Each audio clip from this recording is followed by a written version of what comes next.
Warning, this video is not a personal attack at the Overkill/Starbreeze writing teams. I don't have any professional experience as a writer. I'm a fan of the Payday franchise since Payday 2's early years and I've stuck with it since, finally getting the second game in 2019. This video's goal is to bring up my personal issues with the game's storyline and treatment of its characters by the writers from perspective of a player invested in the story of the games he plays. I appreciate discussion, not arguments. Be civil. Thank you and enjoy. Welcome, rookie robbers, kingpins and criminal masterminds. My name is KMD and I run CrimeNet Archive, a channel dedicated to the lore of the Payday franchise. Payday has been around since 2011 and it had a lot of time to establish its core themes. The heist established it as a gritty heisting fantasy mixing both realism and Hollywood. For most of its runtime, it kept these ideals straight. Until No Mercy. Now listen, I have no issues with No Mercy as a heist.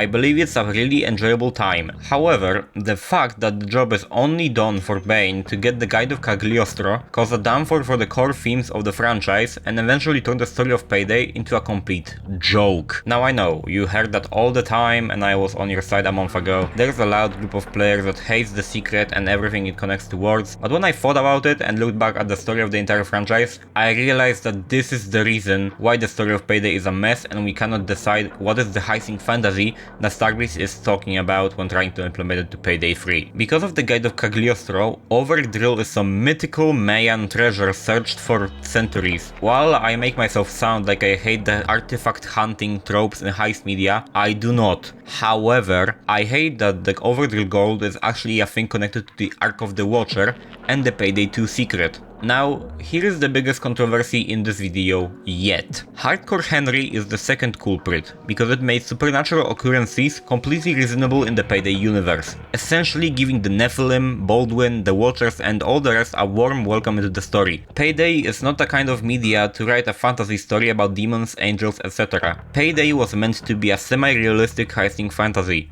That was the core theme and core fundamental of the story of Payday the Heist before No Mercy. Now you will most likely ask me, KMD, how do you want to make an interesting story without these elements? That would be boring. Look at Payday 3. I truly believe Payday 3 is superior to both previous Payday games due to its consistency in the core themes of the franchise, and because it does not confirm which Payday 2 ending is canon, it can render the secret non-canon, since Bane gave a choice to the gang to get their pardons or finish the secret in his tape that he gave to Jacket. Payday 3 shows that you can make an interesting and somewhat realistic story about the heisting fantasy. A simple concept. A gang needs to get to people who wronged them and make them pay. Another part of the franchise which respects the core themes is the revival era. I made it public prior to creating this channel that I love this part of Payday's lifespan. It focuses on 3 realistic scenarios of gang wars and 2 companies using illegal solutions to their problems. However, with all the positive parts of Payday's writing mentioned, time to go into the objectively negative side. Overkill and Starbreeze writers do not know how to write their characters.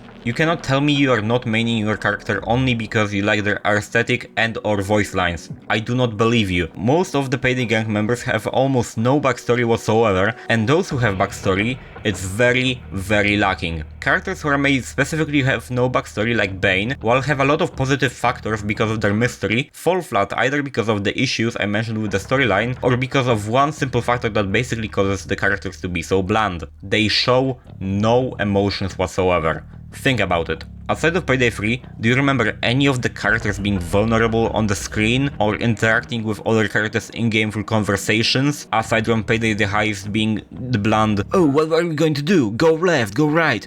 Oh, Bane, this objective is here. What do you do now?"